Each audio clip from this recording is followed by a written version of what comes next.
তারপর কেমন আছো তোমরা? আশা করছি ভালো আছো। চলে আসলাম আবার একটি নতুন ভিডিও নিয়ে। আজ দিনটি হলো রবিবার, জগদ্ধাত্রী পুজো। তাই সকাল সকাল সবাই মিলে বেরিয়ে পড়লাম কোথায়? আশা করছি বুঝতেই পারছো, চন্দননগর ঠাকুর দেখতে। আমাদের বাড়ি থেকে চন্দননগরের দূরত্বটা বেশ খানিকটা, প্রায় 2.5 থেকে 2 ঘন্টার মতো লাগে। প্রথমে বাড়ি থেকে বাসে করে আমরা যাব হাওড়া, তারপর সেখান থেকে ট্রেন ধরে আমরা যাব চন্দননগর। আচ্ছা, তোমরা কারা কারা চন্দননগর গেছো ঠাকুর দেখতে কমেন্ট করে জানিও।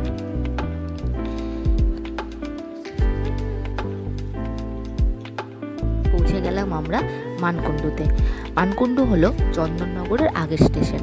আমরা শুনেছি মানকুণ্ডুতেই নাকি অনেক ভালো ভালো ঠাকুর হয়, তো সেই জন্যই আমরা মানকুণ্ডুতে নেমেছিলাম। আর সত্যিই তাই, অনেক ভালো ভালো ঠাকুর আমরা দেখেছি। স্টেশন থেকে বেরিয়েই প্রথম ঠাকুর দেখে নিলাম, আর এখান থেকেই শুরু হলো আমাদের ঠাকুর দেখা।